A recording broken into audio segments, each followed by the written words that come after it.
যুক্তরাষ্ট্রের বাল্টিমোর শহরের ফ্রান্সিস স্কটকে সেতু একটি বড় কন্টেনার জাহাজের ধাক্কায় হুড়মুড়িয়ে ভেঙে পড়েছে। মঙ্গলবার 26শে মার্চ স্থানীয় সময় মধ্যরাত্রে ঘটেছে এই ঘটনা। তবে তাৎক্ষণিকভাবে এই ঘটনায় কেউ হতাহত হয়েছে কিনা তা জানা যায়নি। খবর নিশ্চিত করেছেন যুক্তরাষ্ট্র ভিত্তিক সংবাদ মাধ্যম CNN। প্রতিবেদনে বলা হয়েছে, মঙ্গলবার দিবাগত রাত 1টার দিকে জাহাজটি সেতুতে ধাক্কা দেয়। এতে জাহাজে আগুন ধরে যায় এবং এক পর্যায়ে সেতুটি ভেঙে পড়ে।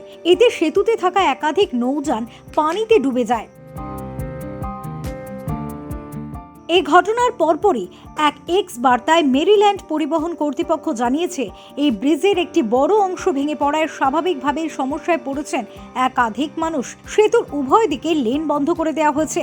শুধুই ব্রিজ বন্ধ নয়, নদীতেও সমস্ত জাহাজ, স্টিমার এবং নৌকার পথ ঘুরিয়ে দেওয়া হয়েছে। এই ঘটনায় কেউ হতাহত হয়েছে কিনা তা এখনো স্পষ্ট হওয়া যায়নি। তবে এ বিষয়ে আরও তথ্যের জন্য বাল্টিমোর সিটি ফায়ার ডিপার্টমেন্টের সঙ্গে যোগাযোগ করেছে CNN।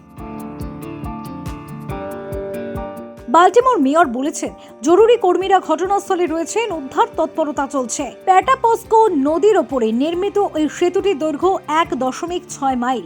এতে 4 লেনের গাড়ি চলাচল করত।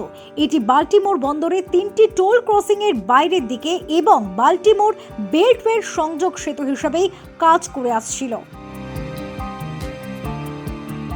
বাল্টিমোর সিটি ফায়ার ডিপার্টমেন্ট, মার্কিন কোস্ট গার্ড বাহিনী এবং স্থানীয় পুলিশ যুদ্ধকালীন তৎপরতায় উদ্ধার কাজ চালাচ্ছে। জাহাজ ব্রিজের পিলারে ধাক্কা লাগার সময় আগুনের ফুলকি দেখা গিয়েছিল। তাহলে কি জাহাজে কোনোভাবে আগুন লেগেছিল, নাকি অন্য কোনো কারণে ঘটল এই বিপর্যয়? তা জানতে তদন্ত শুরু করেছে দেশটি। 1977 সালে সেতুটি সর্বসাধারণের জন্য খুলে দেওয়া হয়। স্টার স্প্যাঙ্গলড ব্যানারের লেখকের নামে এই সেতুটির নামকরণ করা হয়। Bureau Report, Novin News।